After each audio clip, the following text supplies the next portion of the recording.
అప్పట్లో వచ్చిన శుభలగ్నం సినిమా తెలుగు చిత్ర పరిశ్రమలో ఒక ట్రెండ్ సెట్టర్. ఆ సినిమాలో ఆమెని తన భర్త జగపతి బాబును రోజా కమ్మిస్తుంది.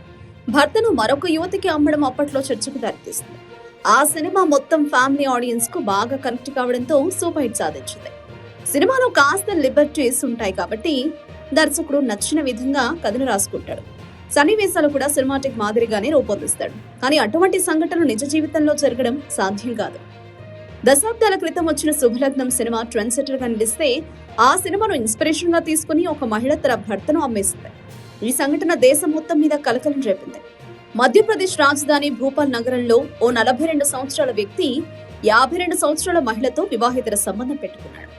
తనను పిల్లలను నిర్లక్ష్యం చేస్తున్నాడని ఆ వ్యక్తి భార్య భూపాల్ ఫ్యామిలీ కోర్టును ఆశ్రయించింది. దీంతో న్యాయస్థానం ఆ ముగ్గురికి కౌన్సిలింగ్ ఇచ్చింది. అయితే కౌన్సిలింగ్ ద్వారా కూడా సమస్య పరిష్కారం కాలేదు. దీంతో ఆ మహిళ తన భర్తను వదులుకోవడానికి సిద్ధపడింది.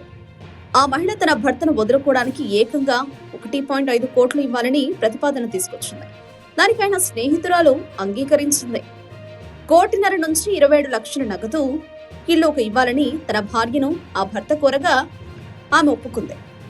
27 లక్షల నగదు ఇల్లు తన కూతుర్ల భద్రత కోసం తీసుకున్నట్టు అతడు పేర్కొన్నాడు.